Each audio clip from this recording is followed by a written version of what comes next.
Hello and welcome TV TravelXP. నా పేరు ఆదిత్య. ఇక్కడ మనం ఎలక్ట్రిక్ వెహికల్స్ మాత్రమే కాదు, మనం ఎనర్జీ ఎలా సేవ్ చేసుకోవాలి, ఎనర్జీ అంటే మనకు అన్నీ వస్తాయండి, ఎలక్ట్రిసిటీ కూడా వస్తుంది. కాబట్టి ఇక్కడ మనం ఎలక్ట్రిసిటీ ఎలా సేవ్ చేసుకోవాలని టాపిక్స్ మాత్రం మన TravelXP ఛానల్లో చెప్పుకోవడం కూడా జరుగుతుంది. సో ఇప్పటికీ మీరు కనుక మన ఛానల్ని సబ్స్క్రైబ్ చేసుకోకపోతే మాత్రం దయచేసి మన ఛానల్కి సబ్స్క్రైబ్ అవ్వండి మరియు బెల్ నోటిఫికేషన్ కూడా క్లిక్ చేయండి. ఖచ్చితంగా ఫ్యూచర్లో మంచి ఇంట్రెస్టింగ్ టాపిక్స్ అయితే రాబోతున్నాయి మన ఛానల్లో.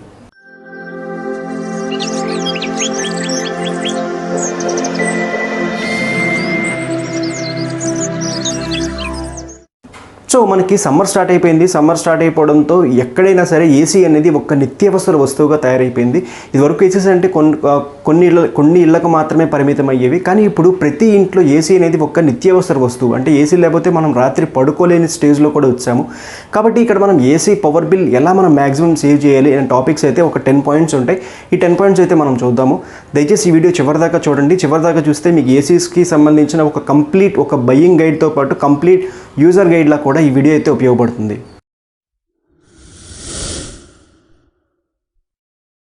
సో ఫస్ట్ పాయింట్కి వస్తే ఇక్కడ మనం ఏసీ సెలెక్ట్ చేసుకోవాలి. ఏసీ సెలెక్షన్ అనేది మనకు ఒక మెయిన్ ఇంపార్టెంట్ ప్రాసెస్ లాగా మనకు ఉంటుంది. ఇప్పుడు మనకి ఏసీ సెలెక్ట్ చేసుకోవాలంటే మనం బయట ఏదైనా షాప్కి వెళ్ళినప్పుడు వాళ్ళు చెప్పేది ఏంటంటే 3 స్టార్ 5 స్టార్ ఇన్వర్టర్ కానీ డ్యూయల్ ఇన్వర్టర్ కానీ ఇటువంటి ఏసీస్ అయితే చెప్తూ ఉంటారు. సో మనం ఇక్కడ 5 స్టార్ అంటే మ్యాక్సిమం 3 స్టార్ కంటే తక్కువ ఉన్న ఏసీస్ అయితే మాత్రం మనం సెలెక్ట్ చేసుకోకూడదు. ఎందుకంటే 3 స్టార్ కన్నా తక్కువ ఉన్న ఏసీస్ ఏంటంటే పవర్ కన్జంప్షన్ ఎక్కువ ఉంటాయి. వీటి యొక్క పవర్ కన్జంప్షన్ బట్టి వీటి రేటింగ్ అయితే ఇవ్వడం జరుగుతుంది. 3 star 5 star inverter dual inverter అని 3 స్టార్ 5 స్టార్ అనే ఏసీస్ మాత్రం మనం సెలెక్ట్ చేసుకుంటే కొంచెం పవర్ బిల్ అంటే 3 స్టార్ సెలెక్ట్ చేసుకుంటే ఒక పవర్ బిల్ అయితే ఒక 10 యూనిట్స్ వచ్చిందనుకోండి. అదే 5 స్టార్ సెలెక్ట్ చేసుకుంటే ఆ రీడింగ్ కాస్త ఒక 6-7 యూనిట్స్ దగ్గరికి ఆగిపోవచ్చు. And next inverter AC dual inverter ACs వాడుకుంటే కూడా మనకి పవర్ బాగా సేవ్ అవుతుంది. నెక్స్ట్ ఈ ఇన్వర్టర్ ఏసీస్లో కూడా మనకి స్టార్ రేటింగ్స్ ఉంటాయి. 3 స్టార్ 5 స్టార్ రేటింగ్స్ ఉంటాయి. మ్యాక్సిమం మనం 3 స్టార్ కంటే తక్కువ ఇన్వర్టర్స్ ఉన్న ఏసీస్ అయితే తీసుకోకపోవడం బెటర్. ఎందుకంటే ఇయర్ మారే కొద్దీ వీటి యొక్క రేటింగ్ కూడా మారిపోతూ ఉంటుంది. పవర్ కన్జంప్షన్లో మనం మ్యాక్సిమం సేవ్ చేసుకోవాలంటే ఈ 3 స్టార్ కంటే ఎక్కువ ఉన్న రేటింగ్స్ ఉన్న ఏసీస్ మాత్రమే మనం సెలెక్ట్ చేసుకోవాల్సి వస్తుంది.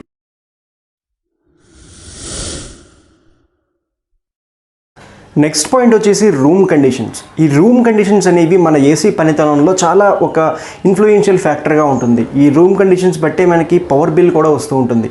రూమ్ కండిషన్స్ అంటే ఏంటంటే ఒకవేళ మీకు కనుక సీలింగ్ లేకపోతే కనుక దయచేసి థర్మాకోల్ సీలింగ్ అయినా సరే వేయించుకోండి. ప్లాస్టర్ ఆఫ్ ప్యారిస్ అయితే ఇంకా బెటర్, కానీ థర్మాకోల్ సీలింగ్ అయినా బెటరే. థర్మాకోల్ సీలింగ్ లేని ఏసీస్లో కనుక మనం వాడితే ఏమవుతుందంటే మనకు పైన స్లాబ్ ఉంటుంది కదా, ఈ స్లాబ్ పైన ఎండ పడినప్పుడు స్లాబ్ నుంచి ఆ ఎండ కరెక్ట్గా కిందకి దిగిపోతూ ఉంటుంది. కాబట్టి ఏసీ కూలింగ్ ప్రాసెస్లో ఈ స్లాబ్ అనేది చాలా ఒక మెయిన్ రోల్ అనేది పోషిస్తుంది. కాబట్టి ఏసీ ఉన్న రూమ్స్లో మనకి లోపల పెయింట్స్ కూడా మనకి మక్కు పెయింట్ అంటారు కదా, ఈ పెయింట్ కూడా మనం మేనేజ్ చేసుకుంటే ఈ పెయింట్ ఉంటే కూడా మనకి ఎలక్ట్రిసిటీ అనేది సేవ్ అవుతుంది. దాంతోపాటు సీలింగ్. సో మనకి ఇంకోటి ఏంటంటే డోర్స్ అనేవి క్లోజ్ చేసి ఉండాలి. ఏసీ ఎప్పుడు వాడాలనుకున్నా సరే మనం ఖచ్చితంగా ఏసీ అది క్లోజ్డ్ ఎన్విరాన్మెంట్లో అంటే డోర్స్ అన్నీ క్లోజ్ చేసి ఉండి ఈ గాలి ఏవైతే చల్లగా తిరుగుతున్న గాలి ఉంటుంది కదా, ఈ గాలి బయటికి వెళ్లకుండా ఉండాలంటే మనం డోర్స్ అన్నీ క్లోజ్ చేసుకుని ఉండాలి. లోపల పెయింట్ అయితే మనకి మక్కు పెయింట్ లాంటిది ఉంటే కనుక కొంచెం పవర్ అయితే సేవ్ అవుతుంది. అండ్ ఇంకోటి నెక్స్ట్ వచ్చేసి సీలింగ్. ఈ 3 మెయిన్ ఇంపార్టెంట్ టాపిక్స్గా మనం రూమ్ కండిషన్స్లో చెప్పుకోవచ్చు. థర్డ్ పాయింట్ వచ్చేసి టెంపరేచర్. మనం ఏసీ కొనుక్కున్నాక ఎంత టెంపరేచర్లో పెట్టుకోవాలన్న ఒక డౌట్ అయితే మాత్రం చాలామందికి ఉంటుంది. ఏసీ అంటే మనకి కూలింగ్ బాగా వచ్చేయాలి మనకి, కాబట్టి 22లో కానీ 20లో కానీ పెట్టుకుంటూ కొంతమంది 1 గంట 2 గంటలు వేసుకుని మనం 20 నుంచి 22కి పెట్టుకుని తర్వాత మనం ఆపేసుకోవచ్చు అని చెప్పి కొంతమంది అనుకుంటూ ఉంటారు. ఇది చాలా తప్పండి. మీరు అంటే ఏంటంటే 20లోకి వెళ్ళాలంటే అంటే ఇప్పుడు 30 డిగ్రీస్లో ఉన్న రూమ్ కాస్త 20 డిగ్రీస్కి వెళ్ళాలంటే ఏసీ పైన ఎక్కువ ప్రెషర్ అనేది పడుతుంది. ప్రెషర్ అనేది పడడం వల్ల పవర్ అనేది ఎక్కువ తీసుకుంటుంది. ఎక్కువసేపు కంప్రెసర్ కూడా రన్ అవుతూ ఉంటుంది. ఎందుకంటే 30 ఉన్న టెంపరేచర్ని 20కి తీసుకురావాలంటే ఆ రూమ్ కూల్ అవ్వాలంటే కనుక బయట ఏసీలో ఉన్న కంప్రెసర్ బాగా ఎక్కువ తిరిగి పవర్ అనేది ఎక్కువ వస్తూ ఉంటుంది. పవర్ బిల్ అనేది ఎక్కువ మనకు వస్తూ ఉంటుంది. కాబట్టి ఏసీ వేసుకోవాలనుకున్న వాళ్ళకి ఒక ఐడియల్ టెంపరేచర్ అయితే 26 నుంచి 27 లేదా మరీ కాదనుకుంటే కనుక 24. ఈ 24 కన్నా తక్కువ మనం ఏసీ పెట్టుకోకుండా ఉంటే కనుక మనకి పవర్ బిల్ కూడా బాగా సేవ్ అవుతుంది. 26 అయితే మనకు అసలు ప్రాబ్లమే ఉండదు. 26 అని పెట్టుకుంటే కనుక మనకి బాడీ కూడా స్వెట్ అనేది పట్టకుండా ఉంటుంది. అండ్ ఇంకోటి 24లో పెట్టుకుంటే మనకు కొంచెం బాడీ అయితే కూల్గా అనిపిస్తుంది. మ్యాక్సిమం 26లో పెట్టుకుంటే ఏసీ పవర్ బిల్ అనేది తక్కువ వస్తుంది. ఇంకొకటి ఇక్కడ కూలర్కి ఏసీకి డిఫరెన్స్ ఏంటంటే కూలర్లో మనకి బాడీ అంతా స్వెట్ పట్టేస్తూ ఉంటుంది, చెమట పట్టేస్తూ ఉంటుంది. కానీ ఏసీలో మనకి లోపల హ్యూమిడిటీ అంతా అంటే లోపల ఆవిరి మొత్తం బయటికి పంపించేయడం వల్ల మనకి లోపల ఈ ఆవిరి అయితే మనకి ఉడుకు పట్టడం అయితే ఉండదు. కాబట్టి ఉడుకు పట్టకపోతే మనకి ఎంతసేపు అయినా ఫ్రీగా ఉండొచ్చు. కాబట్టి 26 అనేది మన ఒక మినిమం టెంపరేచర్గా పెట్టుకోవాలి. 26 కంటే తక్కువ పెట్టుకున్నా సరే కొంచెం ప్రాబ్లం అయితే అవుతుంది, కరెంట్ బిల్ కూడా ఎక్కువ కన్జ్యూమ్ అవుతుంది. 24 కంటే అయితే మాత్రం తక్కువ అయితే వాడకండి.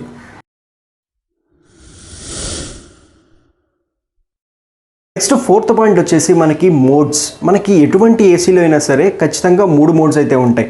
ఒకటి ఫ్యాన్ మోడ్, ఇంకోటి కూలింగ్ మోడ్, ఇంకొకటి డ్రై మోడ్.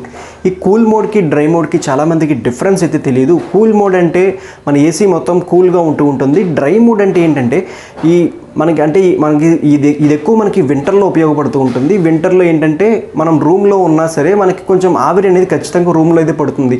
ఈ ఆవిరి మొత్తం బయటికి పంపించేసి ఒక నార్మల్ టెంపరేచర్గా సెట్ చేసేందుకు ఈ డ్రై మోడ్ అనేది ఉంటుంది.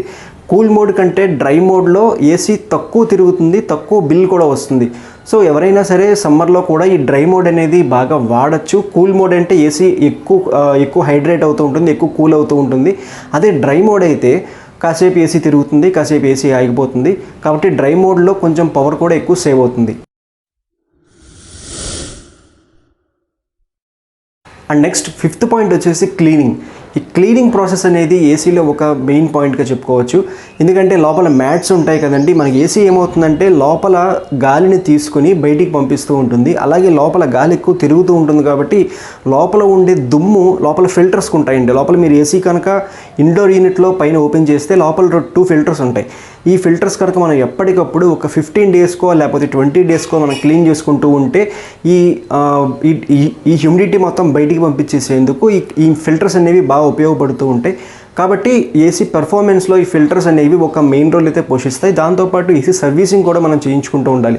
ఖచ్చితంగా ఒక 6 నెలలకు కానీ 7 నెలలకు కానీ సర్వీసింగ్ చేయించుకుంటూ ఉంటే, కానీ మరీ లేకపోతే కనుక ప్రతి సంవత్సరానికి ఏసీ కనుక సర్వీసింగ్ చేయించుకుంటూ ఉంటే, ఒకవేళ దాంట్లో గ్యాస్ అయిపోయినా సరే ఈ గ్యాస్ ఫిల్ చేయించుకోవడం, లేకపోతే మనకి లోపల ఉన్న జెట్ క్లీనింగ్, లోపల ఉన్న మ్యాట్స్ మనం క్లీన్ చేసుకోవడం, లేకపోతే లోపల జెట్ క్లీనింగ్తో ఇండోర్ యూనిట్ మొత్తం శుభ్రం చేస్తారు, ఇది చేయించుకోవడం. సో క్లీనింగ్ అనేది మెయిన్ ప్రాసెస్. మనం ఏసీ వాడకంలో ఈ క్లీనింగ్ కనుక మనం రెగ్యులర్గా చేసుకుంటూ ఉంటే ఏసీ పవర్ కూడా రెగ్యులర్గా మనకి తక్కువ వస్తూ ఉంటుంది.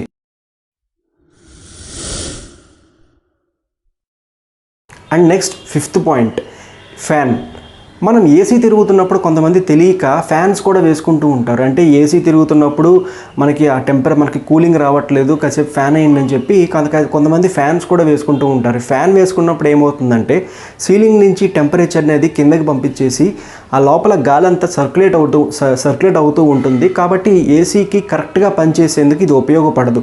కాబట్టి ఫ్యాన్ కనుక ఆఫ్ చేసుకొని మనం ఏసీ వేసుకుంటే రూమ్ త్వరగా కూల్ అవుతుంది. దాంతోపాటు ఈ కంప్రెసర్ కూడా త్వరగా ఆఫ్ అవుతూ ఉంటుంది. మనం ఎక్కువ కంప్రెసర్ తిరిగితే ఎక్కువ కరెంట్ బిల్ వస్తుంది. కాబట్టి ఏసీ తిరుగుతున్నప్పుడు ఫ్యాన్ అయితే మాత్రం రన్ అవ్వకూడదు. కాసేపు తిరిగిన తర్వాత ఏసీ కట్టేసుకున్నాక మనం ఫ్యాన్ వేసుకోవచ్చు. కానీ ఈ 2 ఒకసారి రన్ అయితే మాత్రం ఏసీ పైన ఎక్కువ ప్రెషర్ అనేది పడిపోతుంది. కాబట్టి ఫ్యాన్ మాత్రం ఏసీ ఆన్ అయినప్పుడు మాత్రం మనం వాడకూడదు.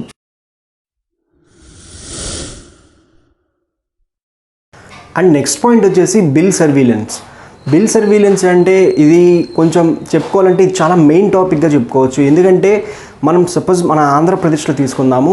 ఆంధ్రప్రదేశ్లో మనకి 225 యూనిట్స్ అంటే ప్రతి నెలకి 225 యూనిట్లు దాటితే కరెంట్ బిల్ అనేది ఒకేసారి పెరిగిపోతుంది. సపోజ్ మనకి ఈ నెల 224 యూనిట్స్ వచ్చిందనుకోండి, మనకి పవర్ బిల్ వచ్చేసి 850 రూపీస్ వస్తుంది. అదే ఒకవేళ 226 యూనిట్స్ వస్తాయి, అంటే 226 యూనిట్లు వస్తాయి, పవర్ బిల్ అనేది ఒకేసారి 1150 రూపాయలకి వెళ్ళిపోతుంది. ఒక్క యూనిట్ మారడంతో ఇది 300 దాకా పెరిగిపోతుంది. ఈ స్లాబ్ అనేది మన రీసెంట్గా కోవిడ్ టైంలో మనకి ఇంట్రడ్యూస్ చేయడం జరిగింది. ఇదేంటంటే మనము ఖచ్చితంగా 225 యూనిట్స్ లోపు, అంటే ఆంధ్రప్రదేశ్ ప్రజలు 225 యూనిట్స్ లోపల మనం రన్ చేసుకోవాలి. కాబట్టి ఎప్పటికప్పుడు మీరు ఒక 15 డేస్ కానీ 10 డేస్కి కానీ ఒకసారి మీ బిల్ రీడింగ్ చూడండి. అప్పుడు మీరు లాస్ట్ టైం బిల్ వచ్చినప్పుడు మీ రీడింగ్ ఎంత ఉంది, ఇప్పుడు మీ రీడింగ్ ఎంత ఉంది, మీరు ఎన్ని యూనిట్లు వాడుతున్నారు, దాన్ని బట్టి మీరు ఏసీ వేసుకోవడం అయితే చేసుకోండి. ఎందుకంటే 225 యూనిట్స్ కనుక దాటితే మీకు పవర్ బిల్ 850 రూపాయలు వచ్చేది ఒకేసారి 1150కి వెళ్ళిపోతుంది. తర్వాత ప్రతి యూనిట్కి పడే రేట్ కూడా మారిపోతూ ఉంటుంది. స్లాబ్ ప్రకారం రేట్ అయితే మారిపోతూ ఉంటుంది. కాబట్టి బిల్ సర్వేలెన్స్ అనేది ఒక మెయిన్ టాపిక్ అయితే మాత్రం ఆంధ్ర ప్రజలకి, తెలంగాణ ప్రజలకి ఎంత రీడింగ్ ఉంది, స్లాబ్ ఏంటనేది ఒకసారి మీ బిల్లో వెనకాల ఉంటుంది. ఆ స్లాబ్ ప్రకారం చూసి మీరు దాని ప్రకారం ఏసీ అయితే మాత్రం ఆన్ చేసుకోండి.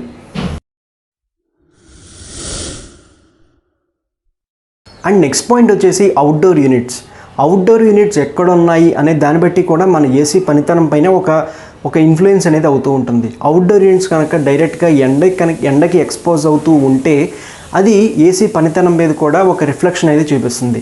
మనకి సమ్మర్లో టెంపరేచర్స్ మన ఆంధ్రప్రదేశ్ మరియు తెలంగాణలో 45, 46 అన్నాను. కొన్ని చోట్ల రెంటచింతల లాంటి ఏరియాస్లో కూడా అది 48, 49 డిగ్రీస్ దాకా టచ్ అవుతూ ఉంటుంది. ఈ 48, 49 డిగ్రీల ఎండలో వడగాలిలో ఏసీ కనుక అంటే ఎండకి ఎక్స్పోజ్ అవుతూ మనం కనుక బయట పెట్టేసి ఉంటే కనుక ఈ లోపల కంప్రెసర్స్ ఉంటాయి, కంప్రెసర్ తిరుగుతూ ఉంటుంది. ఈ 48, 49 డిగ్రీస్ టెంపరేచర్లో ఈ కంప్రెసర్స్ అనేవి పనిచేయవు. కాబట్టి ఏసీ కూడా ట్రిప్ అయిపోతూ ఉంటుంది. కాబట్టి ఏంటంటే మ్యాక్సిమం మన సన్షైడ్స్ ఉంటాయి కదా, ఈ సన్షైడ్స్ పైన మనకి ఎండ పడని ఏరియాస్లో ఈ అవుట్డోర్ యూనిట్స్ పెట్టుకుంటే ఈ ఏసీ కూడా బాగా అయితే వర్క్ అవుతుంది.